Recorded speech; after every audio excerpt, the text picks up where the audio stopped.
Hello friends, मैं हूं आपकी दोस्त नेहा और लेकर आई हूं आपके लिए फिर से एक न्यू वीडियो। और आज की इस वीडियो में हम पढ़ने वाले हैं बीएड नोट्स के बारे में। ये वीडियो है शैक्षिक मनोविज्ञान यानी कि एजुकेशनल साइकोलॉजी के बारे में हम पढ़ेंगे। इससे रिलेटेड दो वीडियो की जो लिंक है आपको वीडियो के डिस्क्रिप्शन बॉक्स में मिल जाएगा, जो मैंने पहले वीडियो अपलोड करी है साइकोलॉजी एजुकेशनल की। तो बुक का नाम है development of learner and technique teaching learning process. Unit 1 हमारा चल रहा है और मैं पूरा कोर्स कराते हुए चलूंगी ताकि आप अच्छे से सारा कोर्स कंप्लीट कर पाएं, घर बैठ के आराम से पढ़ पाएं। जो लोग क्लास अटेंड नहीं कर पाते हैं बीएड की, वो भी अपने नोट्स प्रॉपर बना पाएं। तो हम पहले पहली बुक को कंप्लीट करेंगे, फिर दूसरी बुक पे चलेंगे और मैं सिर्फ वही करवाऊंगी जो भी इंपॉर्टेंट है, जो आपको सीटेट में हेल्प करेगा, जो आपको बीएड में हेल्प करेगा। तो चलिए शिक्षा मनोविज्ञान की परिभाषा देख लेते हैं। दार्शनिक शिक्षा के अनुसार शिक्षा मनोविज्ञान के सिद्धांत और अनुसंधान का शिक्षा में प्रयोग है।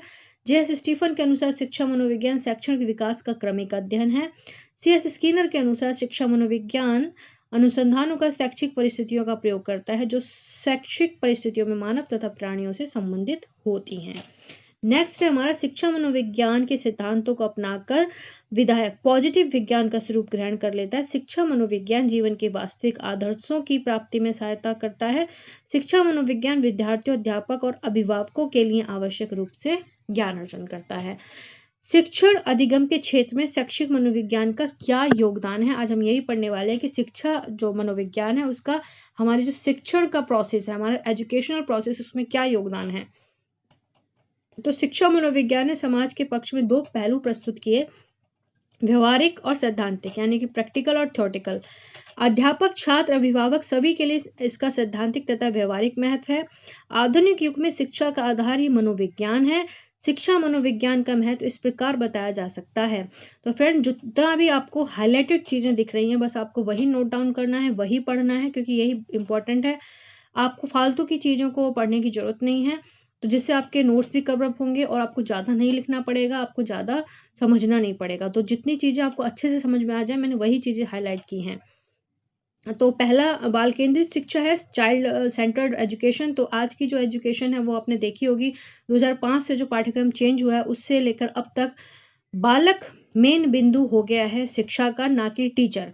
टीचर का सिर्फ इतना है रोल कि बच्चों का सही मार्गदर्शन करना, बल्कि पहले क्या था, टीचर का पूरा रोल होता था एजुकेशन में, लेकिन आज में बालक का महत्वपूर्ण योगदान है, महत्वपूर्ण केंद्र बिंदु है। बालक, उसी को ध्यान में रखकर शिक्षा का पूरा प्रोसेस बनाया गया है। तो प्राचीन समय में शिक्षा का केंद्र बालक न होकर अध्यापक था। अब समय बदल गया है और उसी के साथ साथ शिक्षा का केंद्र बिंदु बालक हो गया है। पहले टीचर्स अपनी मनमानी के अकॉर्डिंग बच्चों को पढ़ाते थे कि जब वो उनका याद करने का तरीका उनके अकॉर्डिंग था, भाई बच्चों को रटा रटा के याद कराए जाते थे, मार मार के याद कराते थे और बार बार उनको वो चीज़ें याद कराई जाती थी, लेकिन समझाया कम जाता था। बच्चों की मनोस्थिति को कम समझा जाता था कि बच्चा किस गति से सीख रहा है, ये चीज़ों पर ध्यान नहीं दिया जाता था, बल्कि उसको मार मार के पढ़ाने की कोशिश, को दंड देकर उसको खड़ा कर दिया जाता था क्लास में, उसको बाहर निकाल दिया जाता था क्लास से, या उसको मुर्गा बना दिया जाता था। अब कितने लोग अपने टाइम में मुर्गा बने हैं, हवाई जहाज बने हैं। ये सारी चीज़ें, दंड जो दिए जाते थे वो अब बिल्कुल नाकारा कर दिए गए हैं शिक्षा के क्षेत्र से। तो फ्रेंड्स, पहले बालक की योग्यता, क्षमता, रुचि, अभिरुचि आदि के अनुसार पाठ्यक्रम तथा शिक्षण विधियों का निर्माण किया गया है। शिक्षा मनोविज्ञान में शिक्षण पद्धति में परिवर्तन हुए, जो टीचिंग वो है मेथड्स, उनमें भी परिवर्तन हुए, चेंज इन टीचिंग मेथड। प्राचीन पद्धति में अध्यापक रटने पर बहुत ज्यादा जोर देते थे, लेकिन आज अनेक मनोविज्ञान शिक्षण पद्धतियों का विकास हो गया है, जिनके अनुसार शिक्षण देने से बालक की अंतर्निहित शक्तियों का विकास होता है एवं अभिव्यक्तियों को माध्यम मिलता है। जैसे आजकल प्रोजेक्टर से पढ़ाया जाता है, बच्चे को टेक्निकी तरीके से पढ़ाया जाता है, ताकि बच्चों का जो रुचि है वो पाठ्यक्रम या क्लास में बनी रहे, है ना। अब देखते हैं मॉडल के अकॉर्डिंग पढ़ाया जाता है, बच्चों को बाहर ले जाया जाता है, घूमने फिराने ले जाया जाता है, ताकि बच्चों बोर ना हो, उनका जो बोझ है एजुकेशन का वो उन पर ना पड़े, बल्कि वो इंटरेस्ट ले पढ़ने में। फिर हम बढ़ते हैं नेक्स्ट, सर्वांग मिलता है डाल्टन योजना, प्रोजेक्ट पद्धति, किंडरगार्टन एवं बेसिक शिक्षा ऐसी शिक्षण पद्धतियां हैं जिनका सर्वांगीण विकास होता है। पाठ्यक्रम सर्कुलम, मनोवैज्ञानिक पहलुओं के विकास से पहले पाठ्यक्रम में इस बात पर बल दिया जाता था कि पाठ्यक्रम कठिन हो तथा उसमें अभ्यास अधिक हो। मतलब इस बात पर जोर दिया जाता था कि भैया सिलेबस भी बहुत टफ बनाया जाए और बच्चों को उनका अभ्यास भी ज़्यादा कराया जाए। यही कारण है कि गणित में कठिनतम प्रश्न रखकर अभ्यास पर बल दिया जाता है। आजकल की जो छोटे बच्चों की क्लासेस हैं वो भी ज़्यादा टाइम की नहीं रखी जाती ताकि बच्चे बोर ना हो। 1.5-2 घंटे जैसे प्ले स्कूल में हम बच्चों को भेजते हैं तो उनका 1 घंटे का टाइम रहता है या 1.5 घंटे का टाइम रहता है। जब थोड़े बच्चे केजी नर्सरी में आ जाते हैं तब उन बच्चों का 2.5 घंटे का टाइम रहता है या 3 घंटे का, इससे ज़्यादा नहीं। पहले के बच्चे सुबह 7 बजे स्कूल पहुंच जाते थे, 3-3 4-4 बजे घर आते थे, ये चीज़ें होती थी। तो टाइम में भी बहुत ज़्यादा वो रखा गया है कि और पाठ्यक्रम पर भी बल दिया गया है कि यही कारण है कि गणित में कठिनतम प्रश्न रखकर अभ्यास पर बल दिया जाता था। लेकिन आज का पाठ्यक्रम निर्माण करते समय बालक की रुचियों, अभिव्यक्ति, विकास आदि पर ध्यान रखा गया है तथा पाठ्यक्रम बच्चों के लिए है, बच्चे पाठ्यक्रम के लिए नहीं है। ये ध्यान रखा गया है कि पाठ्यक्रम ऐसा होना चाहिए जो बच्चों के अकॉर्डिंग हो, बच्चों को समझ में आए, बल्कि बच्चों के लिए पाठ्यक्रम ना हो, बच्चे पाठ्यक्रम के लिए हो, है ना। तो समय सारणी, टाइम टेबल, पहले बालकों की थकान, विश्राम, अवधान, अटेंडेंस आदि का कोई ध्यान नहीं रखा जाता था। भाई करा दिया जाता क्लास में काम, बच्चा आए ना आए। शिक्षा मनोविज्ञान के कारण ही विद्यालयों में समय सारणी बनाते समय यह ध्यान रखा जाता है कि कौन सा विषय रखें पहले रखा जाए और कौन सा बाद में। समय सारणी बनाते समय मौसम, छात्रों की योग्यता, रुचि, व्यक्तिगत भेदों आदि का भी पूरा ध्यान रखा जाता है कि भाई कैसे चीजें करी जाए। अब जैसे कि विंटर आता है तो विंटर में बच्चों के खेल कूद का पाठ्यक्रम उसमें इंक्लूड किया गया है कि जब विंटर आए तो बच्चों को सिर्फ क्लास में बिठाकर उनके हाड़ गोड़ जमाए ना जाए, उनकी बॉडी को जमाया ना जाए, बल्कि उनको प्ले क्लास करवाई जाए, प्ले ग्रुप में उनको प्ले ग्राउंड लेकर जाया जाए और उनको थोड़ी ऐसी चीजें कराई जाए जिससे उनका बॉडी में वार्मनेस बनी रहे। तो ये विंटर का हो गया है ना। गर्मियों में उनसे इस तरह की चीजें कराई जाती हैं ताकि वो अपने आप को उसमें बोरियत महसूस ना करें। और जैसे कि आपका हो गया समर कैंप हो गए और बहुत सारी ऐसी चीजें स्कूल में कराई जाती हैं समय समय पर, तो वो चीजें ठीक है। तो ये हो गया समय सारणी। और फिर आता है पाठ्य सहगामी क्रिया यानी कि को करिकुलर एक्टिविटीज। पहले यह ध्यान समझा जाता था कि पढ़ाई के अतिरिक्त की जाने वाली क्रियाओं में बालक अपना समय नष्ट करते हैं। पहले लोग यही सोचते थे और पेरेंट्स भी यही सोचते थे कि भैया ज्यादा खेल कूदों में दिमाग मत लगाओ, पढ़ लो, पढ़ाई काम आएगी। लेकिन आज के टाइम में बच्चों को स्पोर्ट्स का जो एक सब्जेक्ट होता है उसमें भी बच्चों को पार्टिसिपेट किया जाता है कि बच्चे की रुचि देखी जाती है कि आपको बैडमिंटन में इंटरेस्ट है, या आपको मैच में इंटरेस्ट है, आपको क्रिकेट में इंटरेस्ट है, या आपको कैरम में इंटरेस्ट है, या आपको किस चीज़ में इंटरेस्ट है, उसमें बच्चों को नाम लिखा जाता है कि भाई आप अपने प्ले सब्जेक्ट में, जब आपका स्पोर्ट्स का सब्जेक्ट आएगा तो आप उसमें इस सब्जेक्ट में पार्टिसिपेट कर सकते हैं, आप पढ़ सकते हैं, आप खेल सकते हैं, आप कूद सकते हैं। लेकिन और आज के टाइम में पेरेंट्स भी बच्चों को खेलने से इतना मना नहीं कर सकते क्योंकि उनको पता है कि बच्चे जब खेलेंगे कूदेंगे तभी आगे बढ़ेंगे। तो ये चीज़ में भी बहुत सुधार आया है और थैंक गॉड आ गया है, क्योंकि हमारे टाइम में तो भैया पीछे पड़ जाते थे, पढ़ लो पढ़ लो पढ़ लो। पहले यह समझा जाता था कि पढ़ाई के अतिरिक्त की जाने वाली जो बालक करेंगे एक्टिविटीज नष्ट समय होगा। अब ये विचार बदल गया है। वाद विवाद प्रतियोगिता, निबंध, लेख, कहानी प्रतियोगिता, अंताक्षरी, बालचर, विद्या भ्रमण, छात्र संघ, खेल कूद, अभिनय तथा नाटक, संगीत तथा इसी प्रकार की ये सब चीजें हमारे टाइम में भी होती थी कि भाई टूर हम भी गए हैं।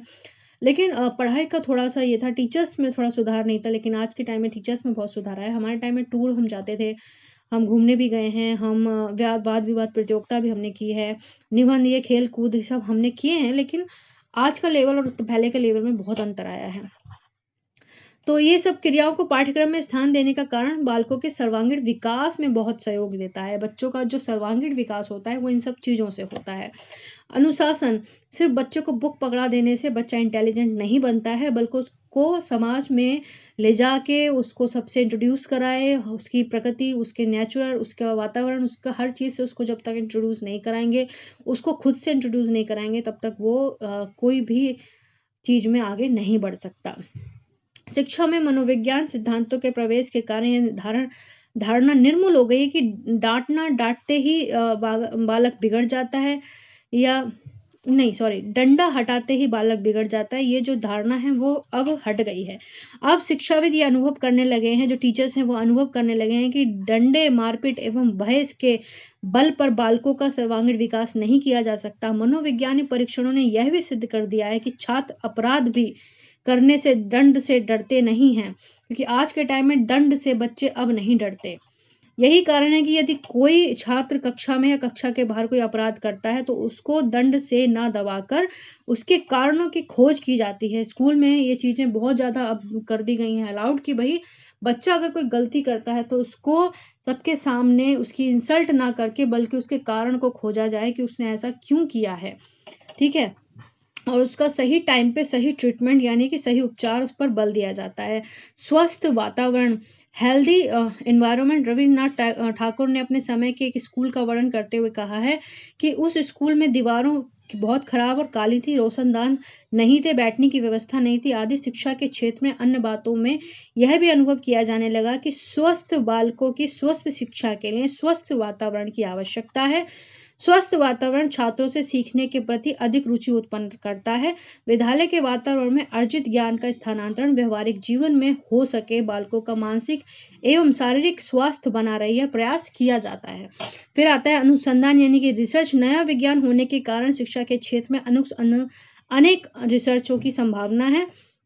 नवीन अनुसंधान अध्यापक को व्यवसाय के प्रति निष्ठावान बनाते हैं एवं नवीनतम शिक्षण विधियों से उनका परिचय कराते हैं। इन विधियों के माध्यम से वह छात्र का सर्वांगीण विकास कर पाते हैं। पहले टीचर्स को इन चीजों के लिए जरूर प्रोत्साहित किया जाता है कि आप इन सब चीजों को सीखो ताकि आप बच्चों को अच्छे से ट्रीट कर पाओ। शिक्षा समस्याओं पर मत निर्धारण, ओपिनियन रिगार्डिंग एजुकेशनल प्रॉब्लम। शिक्षा मनोविज्ञान हमें उन अनेक बुराइयों पर चिंतन, मनन तथा निराकरण पर मत निर्धारित करने के अवसर प्रदान करता है, जिनकी वजह से समाज में अनेक बुराइयां उत्पन्न हुई हैं। उन समस्याओं का आधार बिंदु विद्यालय रहता है। ये समस्याएं हैं बाल अपराध, पिछड़ापन समस्या, बालक अनुशासनहीनता और छात्र असंतोष आदि।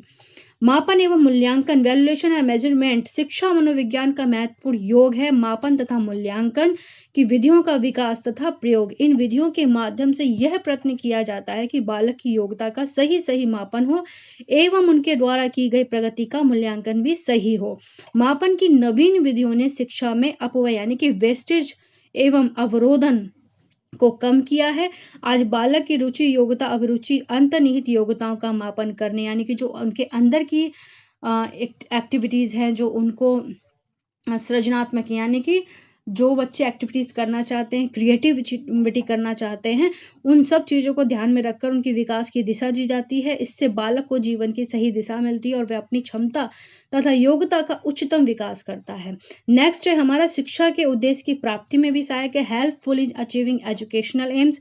शिक्षा मनोविज्ञान कुल मिलाकर अध्यापक तथा छात्र के व्यवहार के इर्द गिर्द रहता है, अतः वह शैक्षिक लक्ष्यों की प्राप्ति में सहायक होता है। स्किनर के अनुसार शिक्षा मनोविज्ञान शिक्षक को ज्ञान प्रदान करता है एवं अध्यापक उस ज्ञान के आधार पर शैक्षिक लक्ष्यों को प्राप्त करता है। ठीक है, नेक्स्ट है हमारा व्यक्तिक भेदों पर बल।